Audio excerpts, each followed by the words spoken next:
Por anos, fui a organizadora de festas não remunerada da minha família, engolindo humilhações e estresse. Mas quando meus irmãos tentaram destruir a festa de 50 anos dos meus pais com críticas cruéis e exigências impossíveis, eu decidi que era hora de dar um basta. Enviei uma mensagem de texto simples. Festa cancelada. Divirtam-se organizando vocês mesmos. E então, eu me desconectei, deixando-os lidar com o caos que criaram. Sempre fui a Ana a que organiza. Desde que me lembro, cada Natal, Páscoa, aniversário, chá de bebê, noivado, você escolhe o evento familiar, e eu estava lá, nos bastidores, fazendo listas de convidados, ligando para fornecedores, escolhendo cores, coordenando o buffet, montando a playlist. Não porque eu quisesse o holofote, mas porque ninguém mais o fazia. Ou, se tentavam, era um desastre tão grande que eu acabava assumindo para salvar o dia. E o agradecimento? O agradecimento era um mito. Na maioria das vezes, recebia um "ficou bom, Ana, mas poderia ter sido melhor se..." Ou o clássico "poderia ter tido mais daquele tipo de doce, né?" O estresse de tentar agradar a todos, de antecipar cada possível falha, era um fardo invisível que eu carregava sozinha.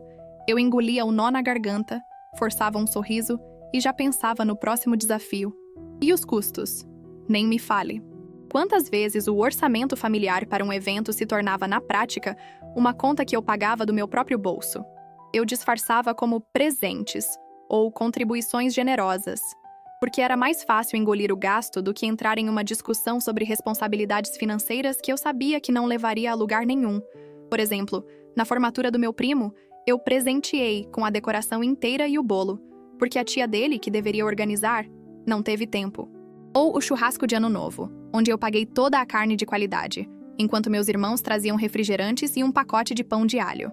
Era um ciclo vicioso de sobrecarga financeira e emocional, de esforço não reconhecido e subestimação. Meus irmãos, Clara e Marcos, eram os principais beneficiários, e os maiores carrascos. Clara, minha irmã mais velha, 38, é a perfeccionista que nunca se suja as mãos. Ela tem um gosto impecável, na teoria, e uma capacidade incrível de encontrar falhas em qualquer coisa que eu faça. Lembro-me do chá de bebê da nossa prima Sofia. Passei semanas planejando. Arranjei um lindo salão, decorei com tons pastéis delicados. Consegui um desconto com uma amiga que faz lembrancinhas artesanais. Clara chegou, mal tirou o casaco e já disparou. Ana, esses balões não são exatamente o tom de lavanda que a Sofia gosta. Parece mais lilás. E o bolo? Não é um pouco pequeno para tantos convidados? Deveria ter sido um de 3 andares, pelo menos. Nunca ofereceu ajuda, apenas criticou, com aquele ar de superioridade velada, como se eu tivesse falhado em algo elementar que só ela, a especialista em nada, poderia notar. Ela faz isso com tudo. Meu apartamento? Poderia ter um tapete melhor na sala. Minhas roupas? Essa cor não realça seus olhos. É exaustivo. Marcos, meu irmão mais novo, 32, é o oposto. Preguiçoso e oportunista, mas com um charme superficial que o livra de qualquer responsabilidade. O clássico dele era nos jantares de família. Ana, esqueci minha carteira. Você paga e eu te transfiro amanhã, prometo. O amanhã nunca chegava. Ou chegava meses depois de eu cobrar exaustivamente. Nas festas, ele aparecia na hora H. Comia, bebia, socializava e desaparecia na hora da limpeza, sempre com uma desculpa esfarrapada.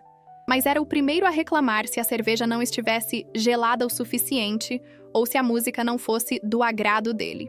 Lembro-me dele reclamando do DJ que eu havia contratado para o aniversário de 60 anos do vovô, dizendo que as músicas eram de velho, sendo que o vovô amou cada segundo. E meus pais? Meus pais. Eles me amam, eu sei. Mas são cegos para essa dinâmica tóxica. Eles me viam estressada, correndo de um lado para o outro e diziam: Ana, querida, não se esforce tanto. Mas nunca intervinham. Nunca pediam para Clara ajudar ou para Marcos contribuir. Eles simplesmente esperavam que eu resolvesse. Ana resolve, ela é tão boa com essas coisas. Quando eu tentava desabafar, eles diziam: filha, é assim mesmo. Família é família. Você sabe como são seus irmãos.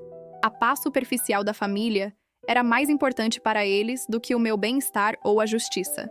Mas esta festa de 50 anos deles, esta era diferente. Não era apenas mais um evento familiar. Era um marco. Meio século de vida juntos. Uma vida que eles construíram com muito esforço e amor. Eu queria que fosse espetacular, Uma homenagem de verdade. Mais do que isso, no fundo, eu esperava que este evento, planejado com tanto carinho e dedicação, finalmente me trouxesse algum tipo de reconhecimento. Um simples "Obrigada, Ana. Você superou todas as expectativas." Comecei a planejar 6 meses antes. Encontrei uma chácara linda na serra, com um lago e um salão charmoso, perfeito para a atmosfera aconchegante e elegante que eu queria criar. Consegui agendar os Vagalumes, a banda que meus pais adoravam na juventude. Um toque nostálgico que eu sabia que os emocionaria profundamente. Isso só foi possível porque a vocalista é minha ex-colega de faculdade, e ela me deu um preço especial, um presente da amizade, que eu nem ousei mencionar para a família para evitar que dessem de ombros como se fosse meu dever conseguir favores. O buffet foi meticulosamente escolhido.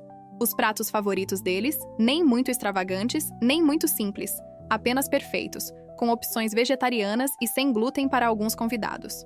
O chefe do buffet é meu amigo, e ele me ajudou a montar um menu personalizado, pensando nas preferências dos meus pais e nas restrições da família. A decoração seria elegante, com arranjos de flores feitos pela Dona Rosa, uma florista local que me deu um desconto especial porque eu ajudei a filha dela com um projeto escolar de ciências no ano passado. Novamente, um benefício que ninguém na minha família valorizaria. O bolo, uma obra-prima de 3 andares personalizada com fotos antigas dos meus pais. Cada detalhe foi pensado para eles, para o gosto deles, não para as exigências de Clara ou o desinteresse de Marcos. Foram incontáveis horas de pesquisa, dezenas de telefonemas, noites em claro. E sim, uma parte significativa da minha poupança foi para os depósitos da chácara, do buffet, o adiantamento da banda. Eu considerei meu presente, meu trabalho de amor. Eu estava exausta, fisicamente drenada, mentalmente frita, mas havia um fio de esperança. Desta vez eu pensava, desta vez eles vão ver. Desta vez eles vão apreciar o esforço por trás de cada detalhe. Talvez esta festa perfeita finalmente me rendesse um muito obrigada de verdade. E um pouco de paz, um reconhecimento do meu valor. Eu estava errada. Tão errada. A véspera da festa chegou. Eu estava em carne viva, cada nervo à flor da pele. Havia passado as últimas 48 horas em um frenesi de ligações, confirmações e checagem de cada mínimo detalhe. O bolo seria entregue de manhã cedo, os arranjos de flores já estavam na chácara, esperando para serem montados na primeira luz do dia. A banda havia confirmado o horário da passagem de som. Minha casa parecia um quartel-general de eventos, com pastas, planilhas e amostras de tecidos espalhadas por toda parte. Estava exausta, mas havia uma satisfação agridoce. Tudo estava pronto. Tudo estava perfeito. Convoquei uma reunião de última hora na casa dos meus pais. Era para ser rápida, apenas para repassar o cronograma do dia seguinte e delegar as tarefas mais simples, como garantir que a caixa de presentes estivesse visível ou que os convidados com restrições alimentares fossem direcionados corretamente. Eu esperava um pouco de apoio, talvez um reconhecimento pelo esforço monumental. Quão ingênua eu era! A atmosfera na sala de estar era tensa, mas não por minha causa. Clara estava impecavelmente vestida, como sempre, com um ar de quem acabara de sair de um salão de beleza. Marcos estava esparramado no sofá, com o celular na mão, mal prestando atenção. Meus pais, sentados no sofá maior, pareciam ansiosos, mas não por mim, por eles.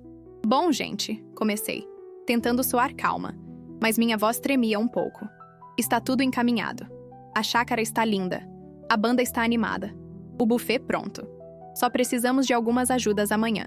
Clara, você poderia... Antes que eu pudesse terminar, Clara me interrompeu, com aquele sorriso condescendente que me fazia ferver por dentro. Ana, querida, estava olhando suas fotos da chácara. Não acha que a cor das toalhas não é exatamente o tom de creme que a mamãe gosta? Parece mais um bege claro. E o menu? Salmão e filé? Não acha que é muito comum para uma celebração de 50 anos? Deveríamos ter um prato mais sofisticado, talvez um cordeiro com molho de menta, ou algo mais gourmet, para impressionar. Eu senti um arrepio de raiva. Clara, as toalhas são creme, e o menu foi escolhido especificamente porque são os pratos favoritos dos pais. E não dá para mudar nada a menos de 24 horas, você sabe disso. Marcos, que até então estava em seu mundo, levantou a cabeça. E a bebida? Só vinho e cerveja? Ana, sério? É o aniversário de 50 anos dos pais. Não podemos ter uns drinks mais elaborados? Mojitos, caipirinhas? E por que não contratamos um DJ em vez da banda que eles gostam? É mais moderno, animaria mais a galera jovem. A banda Os Vagalumes é legal, mas... Sabe? Ele revirou os olhos. Minha mandíbula travou.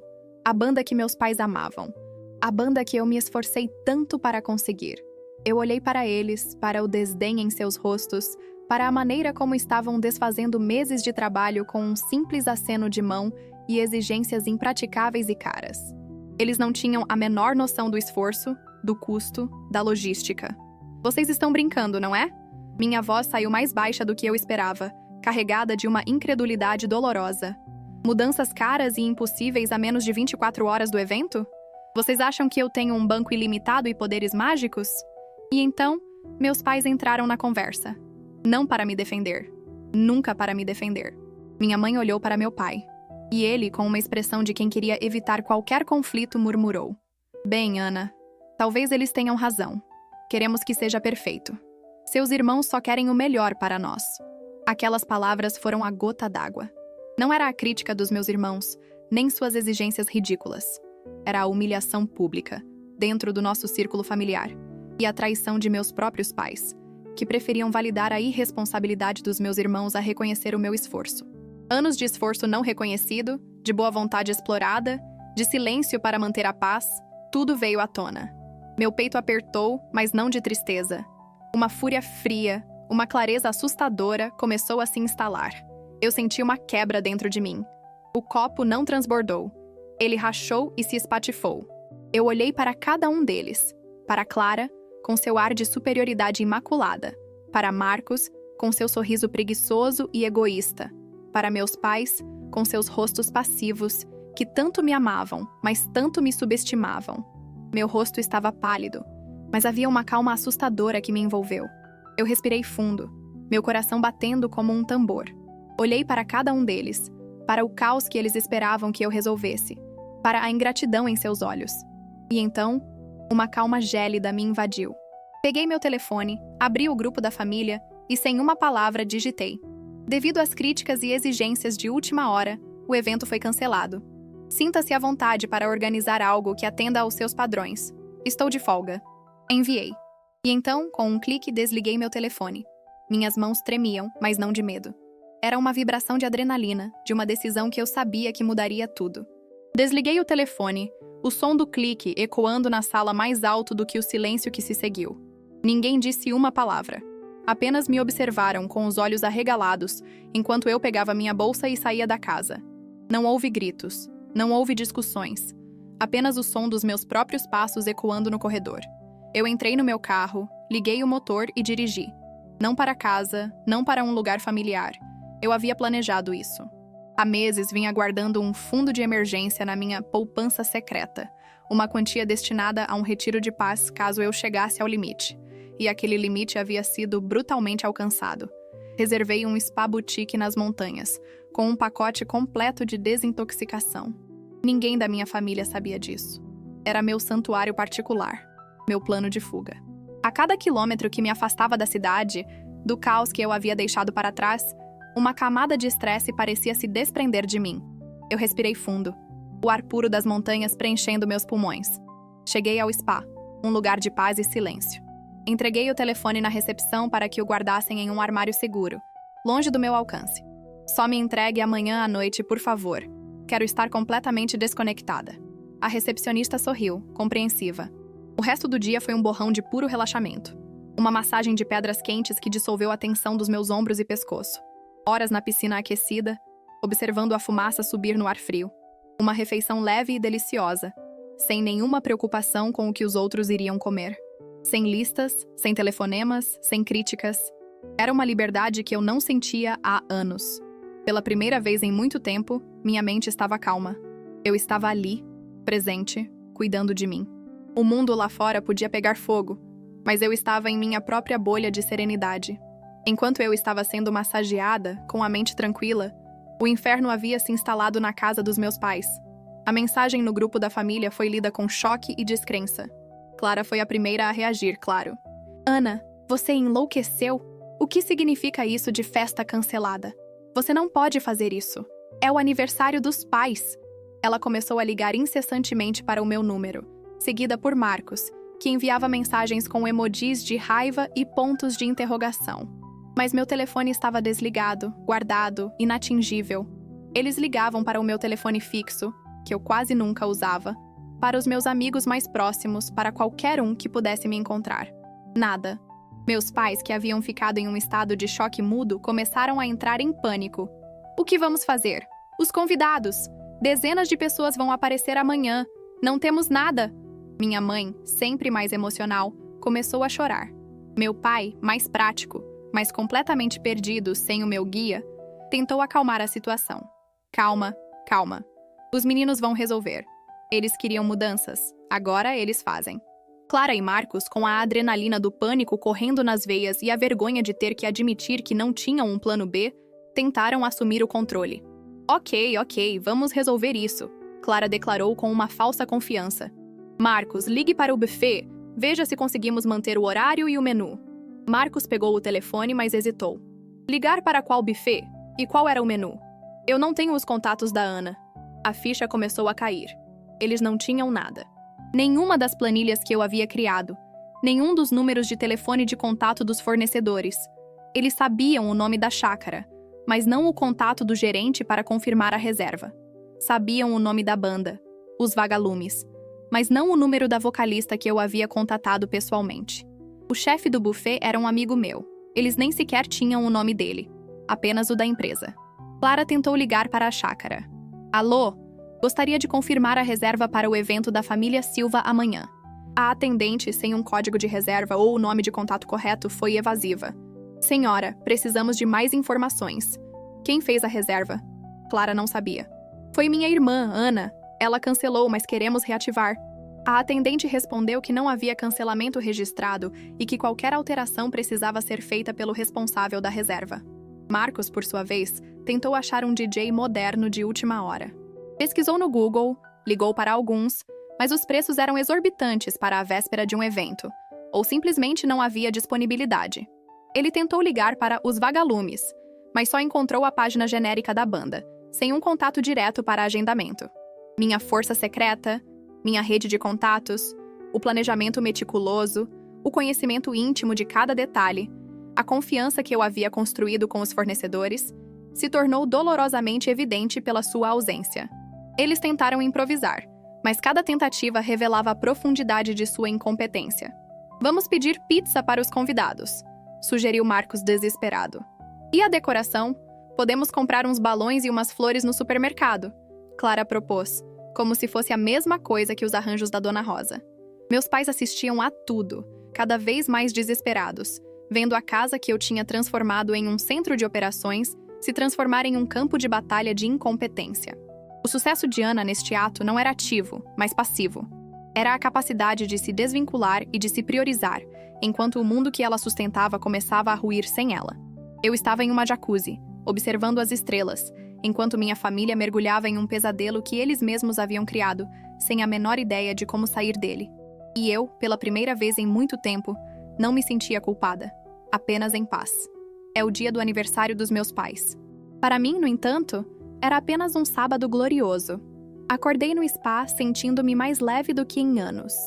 O sol entrava pelas janelas do meu quarto, iluminando um café da manhã frugal, mas delicioso, que eu comi sem pressa.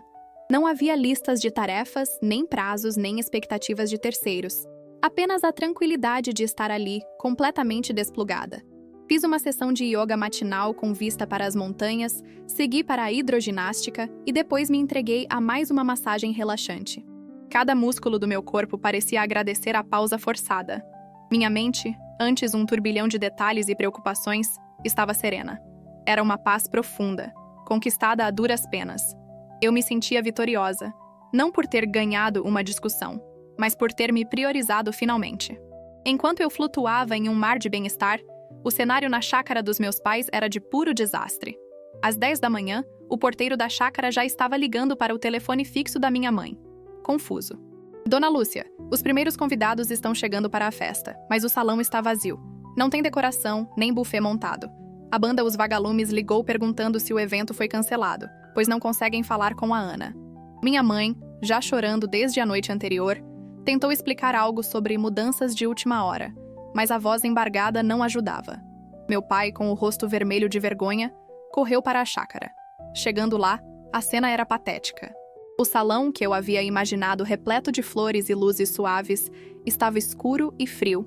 As mesas estavam sem toalhas, as cadeiras empilhadas. Os poucos balões de supermercado que Clara e Marcos compraram apressadamente estavam murchos e jogados em um canto, parecendo restos de uma festa infantil fracassada. Os primeiros convidados, tios e primos mais velhos, começaram a aparecer. Traziam presentes, sorrisos e a expectativa de uma celebração memorável. A confusão em seus rostos era evidente. Mas não era aqui a festa do Silva? Perguntavam, olhando ao redor para o vazio desolador. Meu pai, visivelmente abalado, tentava se desculpar, gaguejando sobre um imprevisto. Clara chegou, atrasada e com uma maquiagem borrada, tentando manter uma postura de controle que desmoronava a cada minuto. Ah, tia, houve um pequeno contratempo, mas estamos resolvendo. A Ana, ela teve que se ausentar. Sua voz era estridente, cheia de uma raqueza que ela tentava disfarçar com um sorriso forçado. Marcos, por sua vez, estava escondido em algum canto, provavelmente fingindo fazer uma ligação importante ou mandando mensagens desesperadas para quem quer que fosse, menos eu. Ele aparecia brevemente para resmungar algo sobre problemas de comunicação e depois desaparecia novamente. O buffet improvisado que Clara e Marcos haviam conseguido era um fiasco total. Eles ligaram para uma pizzaria local, que entregou pizzas frias e sem talheres. Não havia bebidas geladas, apenas algumas garrafas de refrigerante morno e uma caixa de cerveja quente que Marcos tinha providenciado. A banda de última hora que Marcos tentou contratar era um único músico com um teclado e um microfone que mal funcionava, tocando músicas aleatórias e sem qualquer relação com o gosto dos meus pais. A vergonha dos meus pais era palpável. Eles viam seus amigos e familiares, muitos viajando de longe, olhando para a cena com uma mistura de pena e indignação. As tentativas de Clara e Marcos de culpar a ausência da Ana começaram a soar ocas. Muitos dos convidados conheciam meu histórico como organizadora. Eles sabiam o quanto eu me dedicava. Começaram a sussurrar, a trocar olhares. A tia Lúcia, irmã da minha mãe e uma mulher que sempre me tratou com carinho e respeito, foi a primeira a expressar a verdade abertamente. Ela me viu estressada muitas vezes, me ofereceu ajuda, mas eu sempre declinei, achando que daria conta sozinha. Ela se aproximou de Clara e Marcos, que estavam brigando baixinho sobre quem deveria ir buscar mais gelo. Clara, Marcos! A voz da tia Lúcia era calma, mas tinha uma autoridade que silenciou a todos. O que está acontecendo aqui? Onde está Ana? Onde está a festa que ela planejou com tanto carinho? Clara tentou uma desculpa esfarrapada. Tia, a Ana, ela simplesmente cancelou tudo de última hora. Não nos avisou. É um absurdo. Tia Lúcia olhou para Clara com uma expressão de decepção profunda. Absurdo? Vocês dois passaram a noite de ontem e a manhã de hoje criticando cada detalhe do trabalho da Ana, exigindo mudanças caras e impraticáveis. Eu ouvi quando estavam falando ao telefone. Acham que Ana é uma máquina sem sentimentos? Ela fez tudo isso por anos, sem um pio, e vocês a trataram como lixo. Agora vejam o que acontece quando a pessoa que realmente se importa desiste. O silêncio na chácara foi ensurdecedor. Meus pais ao lado baixaram a cabeça, a vergonha estampada em seus rostos. A tia Lúcia continuou, agora olhando para eles. E vocês, Lúcia e Ricardo, permitiram que seus filhos explorem a Ana por anos. Nunca a defenderam. Sempre esperaram que ela resolvesse tudo. Ela não era sua filha, era sua empregada pessoal para eventos. A força secreta de Ana não era apenas sua capacidade de organizar, mas sua capacidade de ser indispensável. E agora, essa ausência catastrófica estava revelando a todos o valor que ela tinha. Não havia raiva na minha voz, pois eu não estava lá. A raiva e a vergonha eram sentidas pelos antagonistas, que agora enfrentavam o desprezo de sua própria família. Eles não apenas perderam a festa, mas a confiança e o respeito de todos. A celebração dos 50 anos de meus pais se transformou em um testemunho mudo da minha ausência e da incompetência de meus irmãos. À noite, de volta ao meu quarto no spa, com o corpo relaxado e a mente em paz, decidi que era hora de ligar o telefone. Assim que a tela acendeu, uma enxurrada de notificações me atingiu. Centenas de mensagens, dezenas de chamadas perdidas. Primeiro, as dos meus irmãos. Marcos. Ana, volta! Isso não tem graça! Os convidados estão indo embora.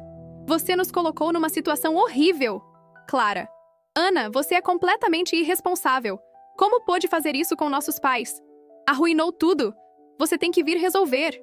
As mensagens deles eram um misto de indignação, culpa e desculpas vazias, sem nenhum sinal de arrependimento genuíno. Depois, as dos meus pais. Várias chamadas perdidas. E uma mensagem de texto da minha mãe, que fez meu coração apertar, mas de um jeito diferente. Filha, sinto muito. Nunca percebemos o que você fazia por nós. Foi um desastre. Sua tia Lúcia tem razão. Por favor, ligue para nós quando puder. Havia também mensagens de alguns convidados, simpáticos e preocupados. Ana, soube o que aconteceu. Sinto muito que tenha sido assim. Se precisar de algo, me avise. A reviravolta estava completa. Eu não precisava ter lutado. A verdade se revelou sozinha, na minha ausência. Eu sorri, um sorriso genuíno e leve. Finalmente, eles haviam visto. Finalmente, eu era livre. A luz do meu telefone iluminou meu rosto enquanto eu lia a última mensagem da minha mãe. Um suspiro profundo escapou dos meus lábios.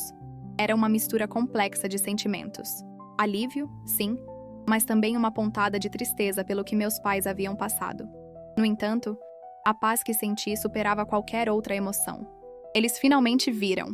Isso era tudo o que eu sempre quis. No dia seguinte, voltei para a casa do spa, renovada e com uma nova perspectiva. A primeira coisa que fiz foi ligar para meus pais. Minha mãe atendeu no primeiro toque, a voz embargada, mas diferente de antes. Ana, minha filha, que bom que você ligou. Onde você estava? Estávamos tão preocupados. Eu estava cuidando de mim, mãe. Respondi, minha voz firme, mas gentil. Precisava de um tempo para mim, longe de toda a pressão. Ela chorou um pouco e meu pai pegou o telefone. Ana, filha, sua mãe está muito abalada. Eu não sei o que dizer. Foi um desastre. Sua tia Lúcia nos abriu os olhos. Nós fomos muito injustos com você. Deixamos que seus irmãos se aproveitassem e nunca percebemos o peso que colocávamos em você. Por favor, nos perdoe. Aquilo era novo. Uma desculpa sincera, vinda do coração, sem desculpas ou tentativas de minimização. Eu senti um nó se desfazendo no meu peito. Eu os amo, pai. E eu os perdoo. Mas as coisas precisam mudar. Estabeleci os novos limites de forma clara. Nunca mais serei a organizadora de eventos da família.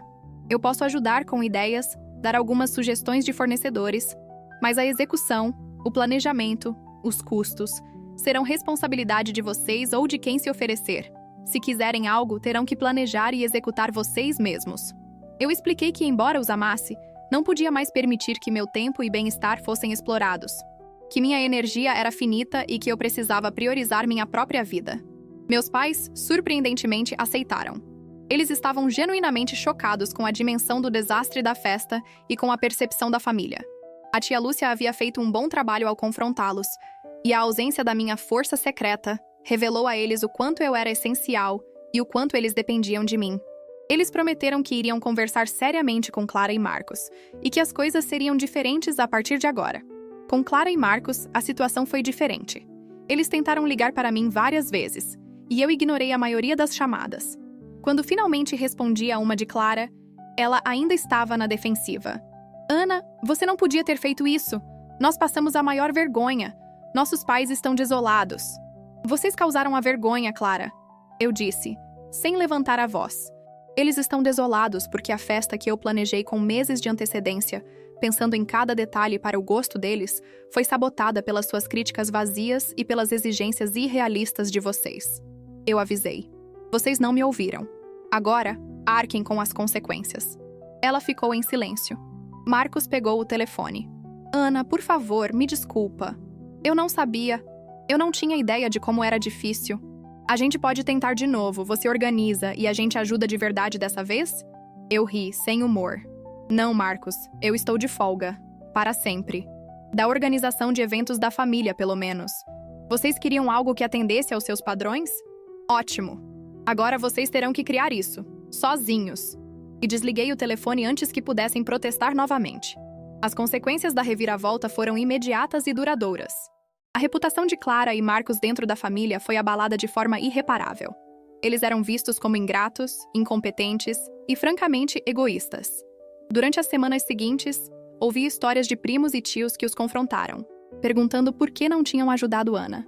Ninguém mais os procurava para organizar nada. A aura de perfeccionismo de Clara foi desmascarada, E o charme de Marcos não o livrava mais da responsabilidade. Eles tentaram se desculpar, mas suas desculpas soavam vazias e interessadas, mais por quererem o recurso Ana de volta do que por genuíno arrependimento. Minha relação com meus pais começou a se reconstruir em bases mais honestas. Eles realmente tentaram mudar. Começaram a me perguntar sobre minha vida, minhas preocupações, em vez de apenas descarregar as deles. Para meu aniversário, meu pai fez questão de reservar um restaurante que eu adorava, e minha mãe preparou meu bolo favorito, algo que eu nunca pensei que veria. Eles aprenderam a valorizar meu tempo e meu esforço. E eu finalmente tive tempo para mim. Retomei meu hobby de jardinagem, comecei um curso de fotografia que sempre quis fazer. A paz se tornou minha nova normalidade. Nunca mais aceitei o papel de organizadora não remunerada. Se alguém precisava de ajuda, eu podia oferecer conselhos, mas a execução era sempre deles. E para minha surpresa, as coisas, de alguma forma, sempre se resolviam, mesmo sem a minha intervenção exaustiva. A lição foi dura, mas necessária. Minha família aprendeu o verdadeiro valor do respeito, da gratidão e do esforço. E eu aprendi a minha própria força. A força de dizer não, de estabelecer limites e de me priorizar. E foi a melhor festa de aniversário que meus pais nunca tiveram.